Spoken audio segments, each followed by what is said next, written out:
Welcome to the Point. As we continue to get more information on the state's record budget, we're also seeing a pattern. Democrats who believe they have made generational spending that is long overdue, and Republicans who think they missed an opportunity to invest in long-term projects like roads to bring the state up to standard. In any event, the budget's done, and the Whitmer administration has been traveling the state to tell taxpayers why they say it's a good deal. Just this last week, Lieutenant Governor Garland Gilchrist was in Muskegon and said of the budget, "We do think that this moment is important. I think this is a very high leverage, generational moment. We have these historic resources that we've seen in Michigan as a result of the federal government's making resources available to states. And it creates an opportunity for us to make important investments that, frankly, as was alluded to here, like there have been many investments that people have been dreaming about for a long time and things that we've wanted to see happen for a long time." A state representative from Grand Rapids, Democrat Rachel Hood, echoes the LG's enthusiasm. Representative, let's talk about this budget process that has now been completed. Governor's putting her final signature on some of the bills as we move forward. This was an extraordinary process because it was the first time in 40 years that your party, the Democratic Party, has had complete control with the House, the Senate, and the governor. First time that you have been able to do this process from the perspective of the priorities that you guys have been talking about for a very long time. And you had about $9 billion to put into one-time spending, plus record amounts of income coming into the Treasury. So there were just a ton of things coming together. What was that process like for you? Well, it definitely feels like the golden hour of budgeting in Michigan's recent past and even over the last 4 decades. As the state has struggled economically, we've seen the constriction of the budget and year after year austerity budgets that have really harmed people and failed to address people's needs, families' needs, and communities. And step by step, very cautiously, we are making efforts to begin to advance against those goals that have been stagnant for a long time. Some of the great wins that I want to focus on that I think matter to our community include $5 million focused on motherhood and pregnancy and supports for people as they begin to build their families. We have $5 million in veterans homelessness elimination grants that will be targeted at that population with unique needs, making sure we can get those folks into sustained housing so that they can be their best selves and as healthy as possible. $1 million for Meals on Wheels for seniors, crime victims' rights funding. These are really critical functions of government. They are the ways that we protect people, the ways that we make sure they have healthy lives. And these types of investments have been on pause for a long time. When you think about where the money is being spent, I can't help but think about education, K through 12 education. Yeah. We've heard for such a very long time about the need to get Michigan students on a par with students across the country and frankly around the globe, because it's a global competition for good paying jobs and how we need to be prepared. This budget at $21 billion in that neighborhood is the largest ever. Is that a budget, and the way the money is being spent within the budget, is that starting to approach meeting some of those needs, bringing test scores up, getting students ready for the jobs that are available right now with skills and that type of thing? Are we making our way towards that? We are. I'm really proud that every year I have served in the legislature, we have had a significant increase in per pupil spending, and we're now up to $9,500 per pupil. And then we've made special targeted investments in communities that have a larger proportion of low-income students who are at risk. And then this year added a significant amount of funding for our special ed needs, which had been underserved by the budget again for decades. And in fact, we had been dinged by the U.S. Department of Education on special ed a few years back. We've been working to improve that, and we're making significant gains. We're also investing in some of the foundational pieces and some infrastructure opportunities. So, kids can't learn in schools where there are leaking roofs and, bathrooms that don't work. We need to invest in the capital in targeted places across the state. And so we have put over $100 million into that work. We have a bus fleet that needs to be updated, and our buses, usually operated with diesel fuels, are actually very unhealthy for our kids. So I'm very excited to see a clean fleet initiative that we'll undertake with our school districts to bring on a 21st century fleet of clean powered vehicles. And I think you talked about getting into career tech and building those programs.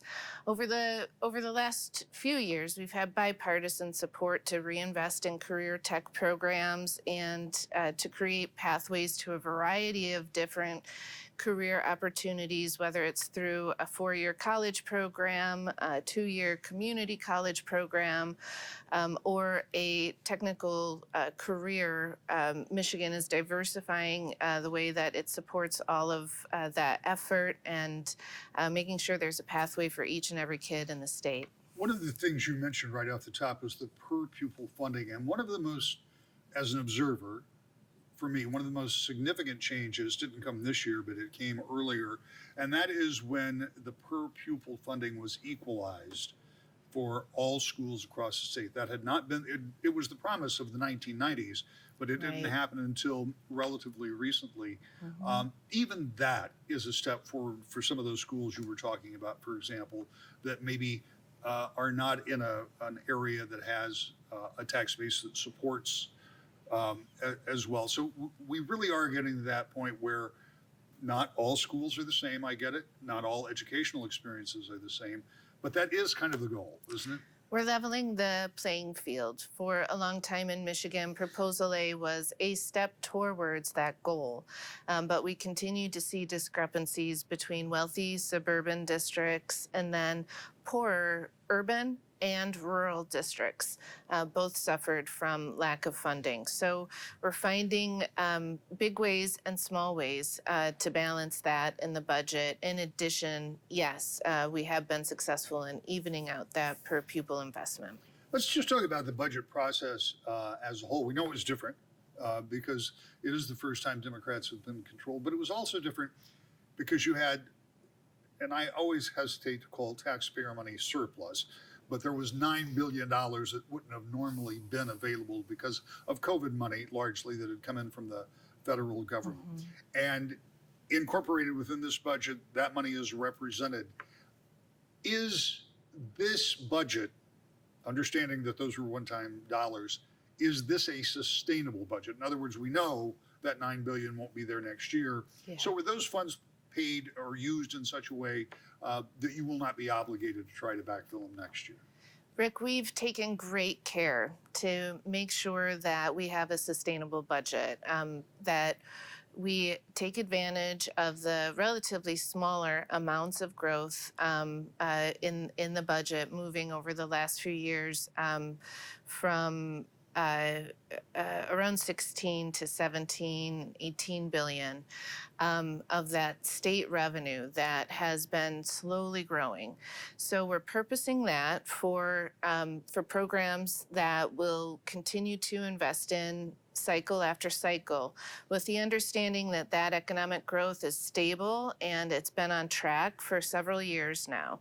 And then we have taken the $9 billion and one-time funding, and we've been a lot more careful about that. And you'll see that going into the types of one-time investments I described in our schools, capital investments in our schools, school safety investments, which needs some support ongoing, but there's a large upfront cost.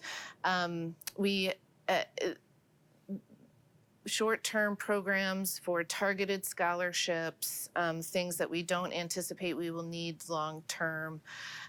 So we've gotten creative with those funds to be able to maximize them now to address capital and physical issues that we have ignored for a long time. $250,000 in lead pipes, more money in water infrastructure, $500,000 in water infrastructure total.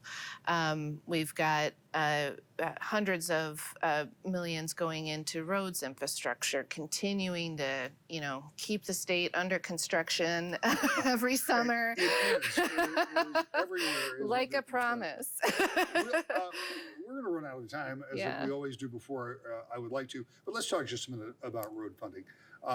We were both talking about traveling earlier, and we always get the comparison. Why are roads in X state better than roads in our state?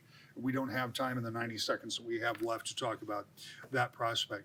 But are you satisfied as somebody who, we both drive around a lot. You've got to go back and forth to Lansing. I have to go back and forth to Lansing and elsewhere. Are we getting to the point where we're getting a leg up on the roads? Because we started from a pretty bad place. I mean, since I've been here, which has been a very long time, we seem to have been behind on the roads. Are we starting to catch up, or are we still lagging behind? We are meeting average, I think, and we deserve more than that. So we're going to continue to invest and make sure that we work against that legacy of disinvestment for many years into the future. And we'll have continued help from the infrastructure funds that are coming from the state, or to the states from the feds over the next 3 years.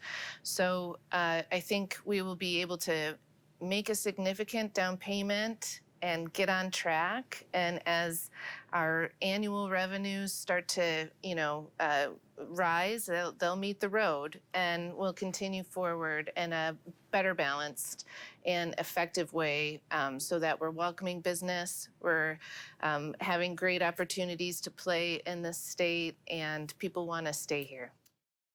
When we come back, the view from the minority and why one lawmaker is concerned about how the state's approaching education.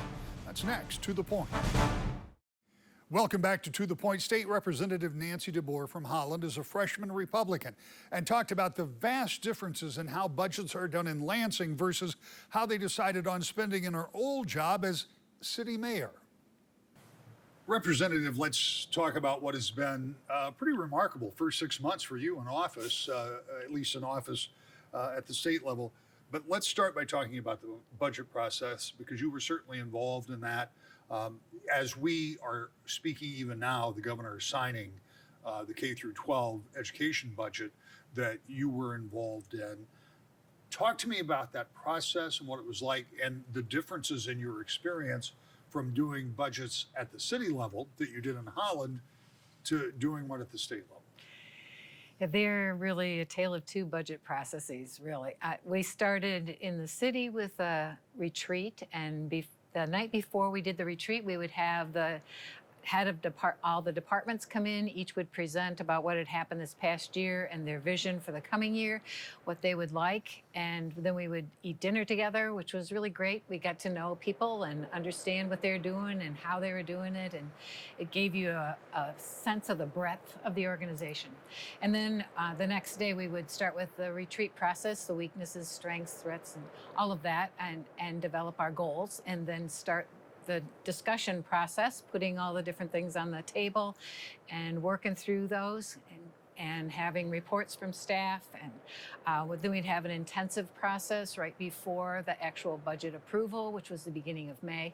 And so that was a January through May intensive period where we really got to know where we were spending our money and why, and what the department heads were going to do with it.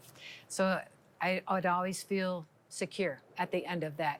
That was at the city level. Yes, Right. at the city level. And now at the state level, of course, I'm brand new too. So everything is new with the partisan system and being in Lansing, and all different people and lobbyists and all of those other kinds of things, layers that I didn't have at the city level. But it was very compressed quick, very little time to look at anything. Even whatever we had at the beginning wasn't what we had at the end. I was on the conference committee as a minority vice chair with the K-12 Michigan Department of Education budget, but they called a meeting at 8:15 and then we left. That was canceled, and then we wandered around, and then they called us back again a few hours later, and we didn't have any. I guess I'm new. I expected that you'd have. I was like the only Republican in the room, but at least I could talk or, discuss or help to balance something, some kind of thinking, or bring up something. But that didn't really happen, and we had we just had what we had to vote on, and I passed because I didn't know what I was voting on, and I hadn't had really any input. Well, and one of the complaints that I have heard, and I would point out that I heard when Republicans were in charge, is that people in the minority don't always get a chance to read what is in the budget. And when those budgets started passing after the conference committee, and I want to go back to that committee in just a minute, there were a whole lot of people on the floor that didn't have a full idea of what was in the budgets. And that was a complaint that I heard. But going back to the conference committee, what happens in the budget process is the governor outlines her wish list. The Senate gets together and passes theirs. The House gets together and passes theirs, incorporating what the governor wanted. For the first time in 40 years with Democrats in control. Then the House and Senate get together. They disagree on the budget, so they can send it back to the other chamber, and that's where the conference committee comes in, and that's generally where the finer details are hammered out. But if I hear what you're saying is those details were hammered out within the party and not necessarily with Republican input. When it was all said and done, it was the largest ever K through 12 budget that has ever been passed. You've had a chance to look at it and reflect on it a little bit. Are we spending money in the right places when it comes to education? I mean, that's your background. Yeah, I know. I love education. It's been my life. My husband's been in education. I have a son and a daughter that are each in education. So we really care about kids and their future and helping them find the best way forward. So that's my heart, and that's why I really wanted to get involved at the state level. I thought I wanted to help with kids understanding what they're good at and then matching that to what the world needs, what kind of career they could get prepared for.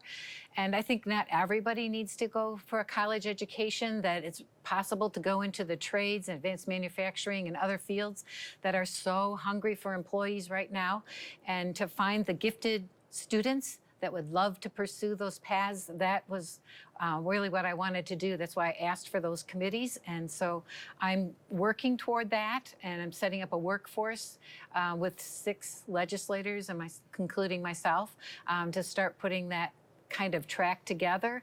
And I've been involved in our district there's a future prep program through our ISD, Ottawa Area ISD, that's been going for 10 to 12 years. When I was with the city, we also brought in a group of students, and they go to the different businesses and organizations and say, what problem do you have? And we would love to bring in some middle schoolers or high schoolers on a 2-week basis this summer, let them brainstorm and dream and come up with a possible solution to your problem.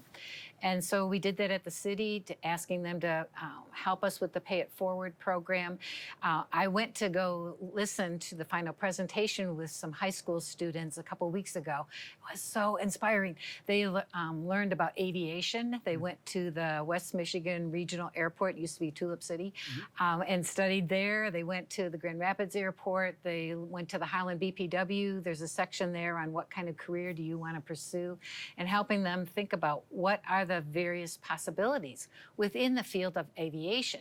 And so there were 6 students. Each one represented a different school district, which was amazing, and came from all different backgrounds. And one wanted to be a pilot. One said he wanted to be in charge of finances. One of them said he wanted to be a government representative at the airport. 2 of them said that they didn't realize it, but medical background is important in the airport industry, and so they really wanted to both be involved in that. And there was one pilot out of that whole group, but it was so interesting to see these same 6 students had same different, all these different experiences, but they each came out with a different passion because they could make an intelligent decision on what's available out there and what fits them as a person. And it just confirmed for me, once again, how important it is that students come to understand themselves and what do they really love to do, and whatever they love to do is often what they're good at as well. And then education can come alongside and help them develop that on the way to a career that's so fulfilling and rewarding. I was on the radio Monday with an HTC, and I just asked if I could bring in some kids from that experience. And so, yeah, within an hour, we had the head of the ISD and that's in charge of the program, the one that planned it, one of the teachers that was involved, and 4 of the students. They were so excited. They loved being there to watch a radio interview and to hear about their program. And their ideas were so great.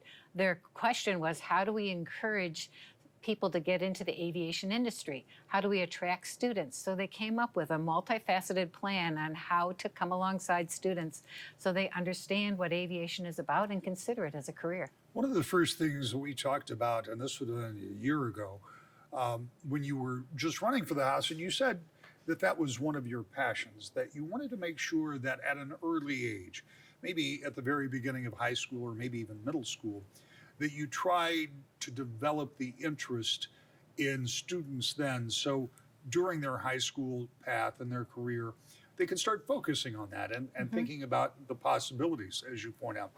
Are we doing that in our current education system? I mean, looking at this budget again, $20+ billion in education, are we focusing enough on things like matching students to their passions and also providing the kind of skilled trades to fill jobs that we know are open in Michigan right now?